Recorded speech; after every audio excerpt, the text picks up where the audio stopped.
Hello friends, કેમ છો બધા? તમારી પોતાની ચેનલ નિશા પટેલ ગુજરાતીમાં તમારું સ્વાગત છે અને હું છું નિશા.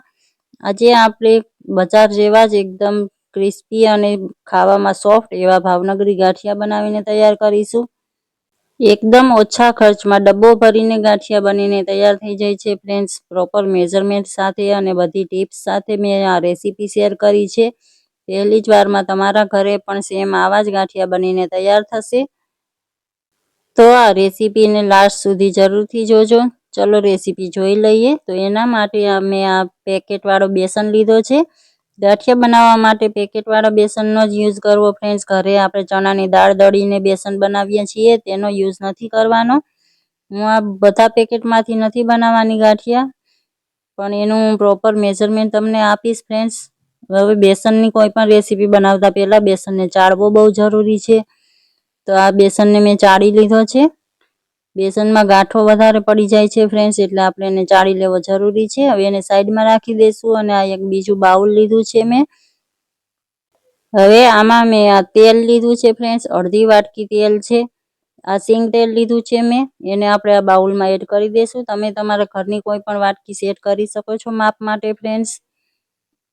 એ પ્રમાણે જ આપણે આજે બધા માપ લઈશું. મેં આજે મેઝરિંગ કપનો યુઝ નથી કર્યો ફ્રેન્ડ્સ, કારણ કે બધાના ઘરમાં મેઝરિંગ કપ નથી હોતા. તો તમે તમારા ઘરની કોઈ પણ વાટકી સેટ કરીને બધા માપ લઈ શકો છો. પાણી આપણે પોણી વાટકી લીધું છે ફ્રેન્ડ્સ અને તેલ અડધી વાટકી લીધું છે. હવે ટેસ્ટ પ્રમાણે એમાં નમક એડ કરી દઈશું. અને આ ગાંઠિયાનો સોડા છે ફ્રેન્ડ્સ. આ રીતની ખાવાની ચમચીથી જ મેં બતાવ્યું છે માપ. તો આ પોણી ચમચી જેટલું, અડધી ચમચીથી થોડો એવો વધારે આપણે ગાંઠિયાનો સોડા લીધો છે. ગાંઠિયાનો સોડા તમે કોઈ પણ લઈ શકો છો ફ્રેન્ડ્સ, પણ બને એટલો ફ્રેશ ગાંઠિયાનો સોડા લેવાથી સારું રિઝલ્ટ મળે છે. ઘણા વર્ષો પહેલાંનો પડેલો ગાંઠિયાનો સોડા આપણે યુઝ નથી કરવાનો. હવે આ બધું મિશ્રણને આપણે આ રીતનું હેન્ડ બ્લેન્ડરથી આ રીતે બ્લેન્ડ કરી લેશું. આ બહુ અગત્યની ટિપ્સ છે ફ્રેન્ડ્સ. તમે આને હાથથી પણ ફેટી શકો છો, પણ આ રીતે કામ જલ્દી થઈ જાય છે. બસ 30 થી 40 સેકન્ડ્સમાં જ આ રીતે આપણો બેટર તૈયાર થઈ જાય છે. વચ્ચે વચ્ચે મિક્સ કરી લીધું છે અને પાછું મેં બ્લેન્ડર ફેરવીને અને આ રીતનું સફેદ મિશ્રણ તૈયાર થઈ જાય ત્યાં સુધી આપણે એને સારી રીતે બ્લેન્ડ કરી લેશું. ફ્રેન્ડ્સ, મારી એક નાનકડી રિક્વેસ્ટ છે, તમે અત્યાર સુધી મારી ચેનલને સબસ્ક્રાઈબ ન કરી હોય તો પ્લીઝ ચેનલને સબસ્ક્રાઈબ કરી દો અને બેલ આઇકનને પ્રેસ કરી દો, જેથી કરીને મારી નવી વિડીયોની નોટિફિકેશન તમને મળતી રહે. તો હવે આપણે આ જે મિશ્રણ તૈયાર કર્યું હતું એને આ રીતના પોળા વાસણમાં લઈ લેશું, કારણ કે આપણે આમાં જ ગાંઠિયાનો લોટ બનાવીને તૈયાર કરવાનો છે. તો આ બધું મિશ્રણ આપણે આમાં લઈ લીધું છે. હવે આપણે એમાં બેસન એડ કરીશું. તો એ સેમ વાટકીથી મેં બેસન લીધો છે ફ્રેન્ડ્સ. આ રીતે તમે જોઈ શકો છો. એક વાટકી બેસન મેં એડ કર્યો, આ બીજી વાટકી, એમ મેં 3 વાટકી બેસન એકવારમાં લીધો છે ફ્રેન્ડ્સ. હવે આ બધું એકવાર આપણે સારી રીતે મિક્સ કરી લેશું. ફ્રેન્ડ્સ, મેં મેઝરમેન્ટ બતાવવામાં ક્યાંય પણ એડિટિંગ નથી કરી, તમને પ્રોપર મેઝરમેન્ટ બતાવ્યું છે.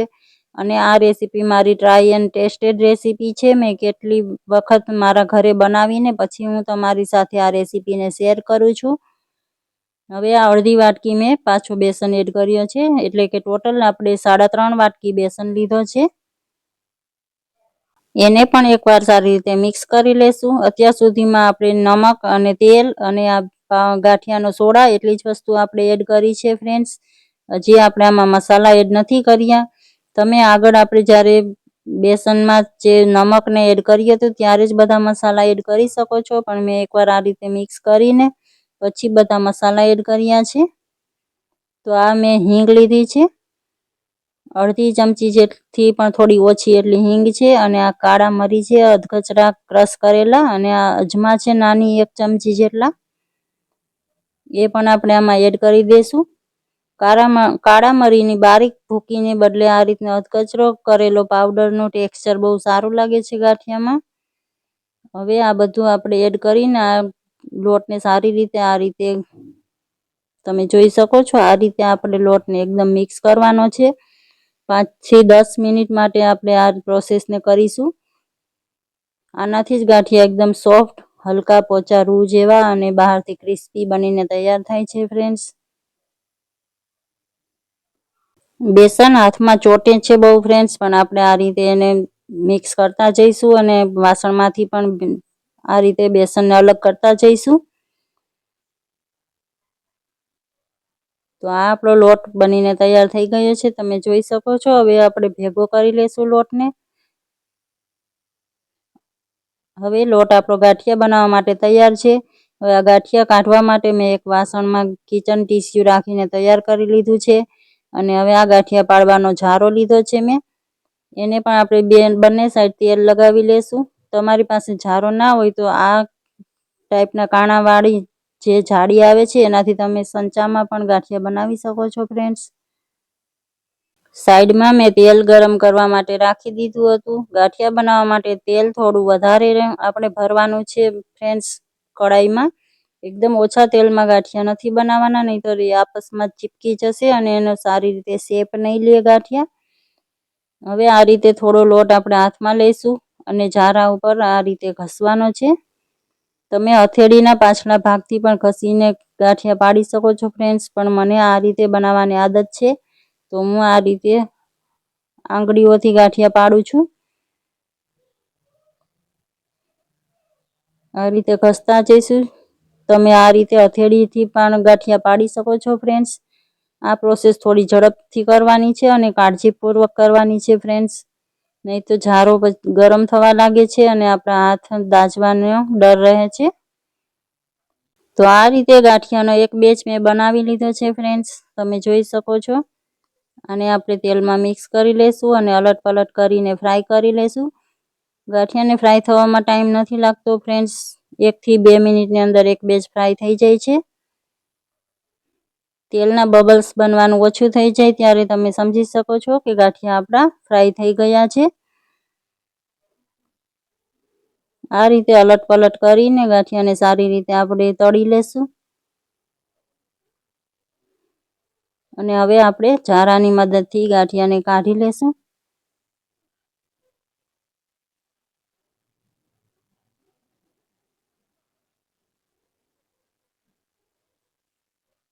કઢાઈ જે આપણે તૈયાર કરીને રાખી છે કિચન ટીસ્યુ રાખીને, એમાં આપણે ગાંઠિયાને લેતા જઈશું અને સેમ આ રીતે ગાંઠિયા બનાવી લેશું.